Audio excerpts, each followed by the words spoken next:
తొలితరం స్వాతంత్రోద్యమ మహిళా నేత, కార్మిక నేత, మహిళా ఉద్యమ నేత, కమ్యూనిస్ట్ సిపిఎం నాయకురాలు విమలా రణదివే 1915లో జన్మించారు. వామపక్ష ఉద్యమ నేపథ్యం గల కుటుంబం నుంచి వచ్చారు. ఆమె సోదరుడు ఎస్జి సర్దేశాయ్ ఆయన సిపిఐ, అప్పుడు భారత కమ్యూనిస్ట్ పార్టీ నాయకుడిగా.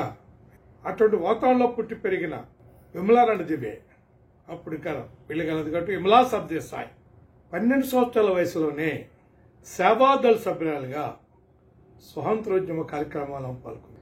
అంతేకాకుండా 1930 అంటే 15 సంవత్సరాల వయసులో ఆమెకు విదేశీ వస్త్ర బహిష్కరణ ఉద్యమం సందర్భంగా ఒక విదేశీ వస్త్రాల అమ్మే దుకాణం ముందు పికెటింగ్ చేసినందుకు ఆమె అరెస్ట్ చేయబడింది. అప్పుడు జడ్జి అడిగాడు, నువ్వు నీ తప్పును అంగీకరించి క్షమాపణ అడిగితే నేను వదిలేస్తానంటే, అప్పుడు కేవలం 15 సంవత్సరాల వయసు, ఒక చిన్న బాలిక, మైనర్ బాలిక. ఆమె ఏం చెప్పిందంటే, నేనేం చేశానో నాకు తెలుసు, ఎందుకు చేశానో నాకు తెలుసు. ఈ దేశాన్ని దోపిడీ నుంచి విముక్తి చేయడం కోసం, ఈ దేశ ప్రజల దేశాంతర అన్యాయానికి వ్యతిరేకంగా నేను పోరాడాను. ఈ దేశం బ్రిటిష్ సామ్రాజ్య వాదానంలో శృంఖలాల నుంచి బయటపడడానికి నేను ఈ పోరాటం చేస్తున్నా. నాకు తెలుసు నేనేం చేస్తున్నాను. నేను క్షమాపణ కోరే పరిస్థితే లేదని చెప్పింది. అప్పుడు ఆమెకు 6 నెలలు జైలు శిక్ష విధించారు. 95 సంవత్సరాల క్రితం, 1930లో, అంటే 2025, 95 సంవత్సరాల క్రితం ఒక మైనర్ బాలిక, ఒక చిన్న బాలిక, 15 సంవత్సరాల బాలిక ఇంత వీరోచితంగా మాట్లాడిందంటే నిజంగా గొప్ప విప్లవ మహిళ. ఆమె భవిష్యత్తులో ఆమె అలాగే కొనసాగింది.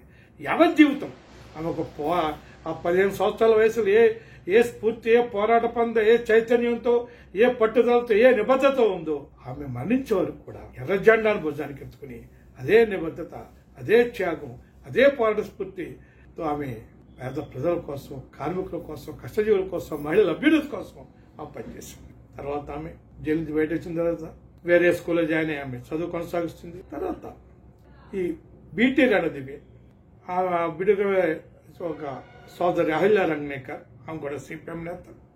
తర్వాత అలాగే ఆ బిడ్డ రణదివే మరొక సోదరి కుసుమతో కలిపి గిర్నీ కామ్గార్ యూనియన్, అక్కడ మిల్లు కార్మికులలో ఆమె పనిచేయడం ప్రారంభం. ఆ మిల్లు కార్మికుల్లో పనిచేసేటప్పుడు మహిళా కార్మికులు ఈ ట్రేడ్ యూనియన్ కార్యకలాపాల్లో తక్కువగా పాల్గొనేవారు. ఏమిటి, ఎందుకు ఇలా జరుగుతుందో ఆలోచించారు. జనరల్గా యూనియన్ సమావేశాలన్నీ కూడా కార్మిక సంఘాల యొక్క సమావేశాలు కానీ, వాళ్ళ కార్యకర్త సమావేశాలు కానీ మహిళలు పాల్గొనేందుకు అనుగుణంగా ఉండేవి కాదు. కాబట్టి ఆమె ఆ సమయాలు మార్చాలి, మహిళలకు అనుకూలంగా కార్మిక సంఘాల సమావేశం జరగాలని చెప్పేసి కృషి చేసింది. అంతేకాకుండా శ్రామిక మహిళలకి వాళ్ళకు కులమైన సమయంలో ఆమె సమావేశం నిర్వహించింది. దీనివల్ల అప్పట్లో శ్రామిక మహిళలు 15-20 మంది మహిళలు హాజరవుతుండేవారు. అదే అనుభవము భవిష్యత్తులో ఆమె శ్రామిక మహిళా ఉద్యమాన్ని కానీ, ఒక శ్రామిక మహిళా సంఘాలు కానీ ఏర్పాటు చేయడానికి చాలా ఉపయోగం. ఆమె ఆ విధంగా పనిచేస్తూనే తర్వాత ఈ గిర్నీ కామ్గార్ యూనియన్ కార్యక్రమాలు, సమ్మేళన నిషేధం విధించారు అప్పట్లో. ఓ పక్కన బొంబేలో నావిక రాయల్ ఇండియన్ నేవీ తిరుగుబాటు జరుగుతుంది. ఆ సందర్భంలో పోలీస్ కాల్పులు జరిగినప్పుడు అహిల్య రంగనేక చెల్లెలు, అంటే బీటీ రణదివే మరో చెల్లెలు కుసుమ గాయపడింది. వీళ్ళు గాయాలు పడిపోయినా కూడా ఆ తుపాకు గుళ్ళని వీళ్ళకి తప్పించు వీళ్ళకి తగలకుండా తగలేదు. కానీ ఆ తుపాకు గుళ్ళ మధ్యలో కూడా వీళ్ళ పోరాటాన్ని కొనసాగించారు. ఆ విధంగా పనిచేసే క్రమంలో బీటీ రణతోటి పరిచయం అవటం, వాళ్ళ వివాహాలు చేయాలని నిర్ణయించుకుంటాం. కానీ అప్పుడు నిర్బంధ పరిస్థితుల్లో 1939 యుద్ధ రోజులు కమ్యూనిస్టుల మీద తీవ్ర నిర్బంధం కనిపిస్తే అరెస్ట్ చేస్తారు సందర్భం.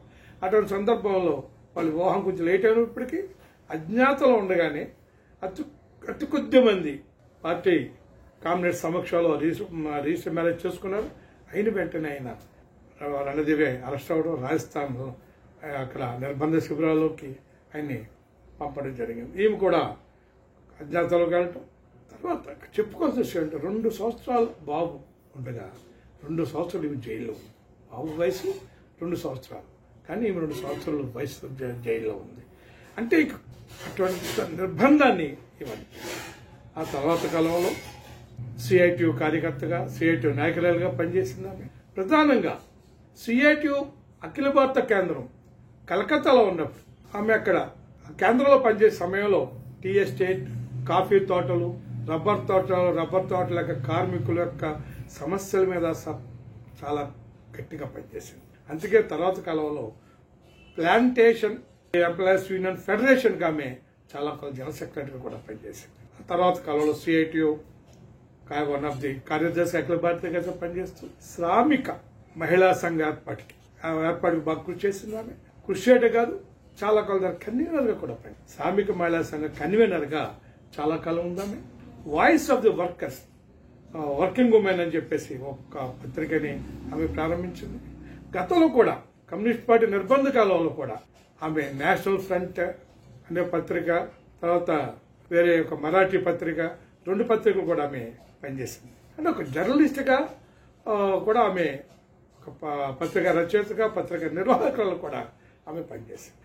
ఐదవ ఏర్పడే క్రమంలో 5వ ఉపాధ్యక్షులుగా, అంటే మహిళా శ్రామిక నేతగా, అలా మహిళా ఉద్యమ నేతగా, ఈ అంగన్వాడీ వర్కర్స్ యూనియన్ నేతగా కూడా ఆమె పనిచేశారు. తర్వాత సిపిఎం ఏర్పడిన తర్వాత ఈమె 1948 నుంచి కేంద్ర కమిటీ సభ్యులుగా ఉన్నారు. ఆమె మనం చెప్పుకున్నాం 12 సంవత్సరాల వయసులో 1927లో సేవాదళ్ వాలంటీర్గా ఆమె యొక్క రాజకీయ జీవితాన్ని ప్రారంభించారు.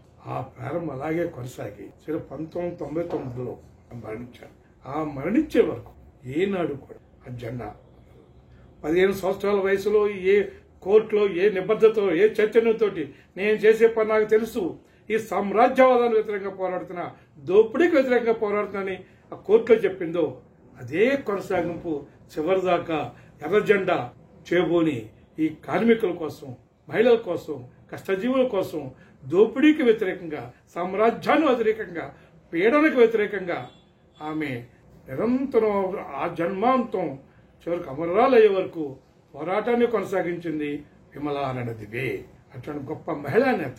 ఒకరు చెప్పాలంటే తొలితరం కమ్యూనిస్టు నేతల్లో, తొలితరం మార్క్సిస్ట్ నేతల్లో, తొలితరం మహిళా కార్మిక నేతల్లో ముఖ్యమైన వ్యక్తి, ఆదర్శమైన వ్యక్తి.